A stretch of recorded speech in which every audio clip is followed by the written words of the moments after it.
दाइ हामी मरेको दिन त साउहरू पनि धुरु धुरु हुन्छन् होला नि आफ्नो पैसा सम्झेर। फेरि ऋण काट्नु पर्यो म त। मैले सुनेको समस्याबाटै समस्याको हल पाउन सकिन्छ, जस्तै ऋण काटेर पनि ऋण बुझाउन सकिन्छ। हामीले ऋण काट्न बिर्सेको बाँकी को छ र अझै? त्यो पनि हो। ए छोड्दिउँ, नसोचौँ धेरै। ऋण लाग्यो भने दिन नलाग्यो त भयो। ऋणले नै दिन ल्याइरहेछ हामीलाई। कोही भेट्यो कि पैसा माग्छ कि जस्तो लाग्छ, कोहीले बोलायो कि साउले बोलायो जस्तो लाग्छ। बाटोमा डरै डरै हिँड्नुपर्छ, लाज मर्नु। तपाईँ के खानुहुन्छ र लाज बुझाउनुहुन्छ? मेरो दिमागमा एउटा आइडिया आयो।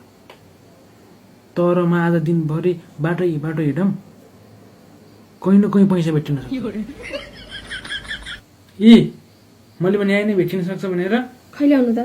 नक्कली हो यो, यहीले बनाए। हुन्छ नक्कली।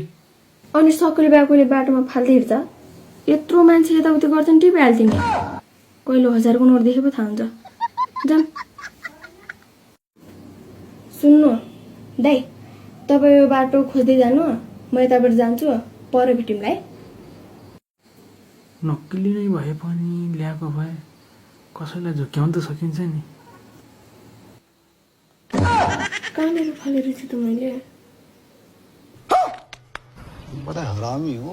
उता जाने अन्तिनी भेटाए जस्तो छ।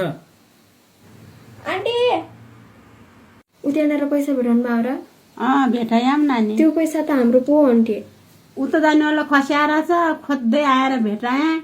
यो रङ्गला पैसा त मेरो हो नानी। हाम्रो पनि पैसा हराछ। यो पैसा मलाई दिनु, यो पैसा खोजेर लैजानु तपाईँ। हुन्न नानी त्यस्तो त, तिमी खोज जाऊ आफै। उसो भए एउटा सानो सहयोग गर्नु न। कस्तो सहयोग हो? हाम्रो 5 लाख रुपियाँ ऋण छ, तिर्दिनु न है।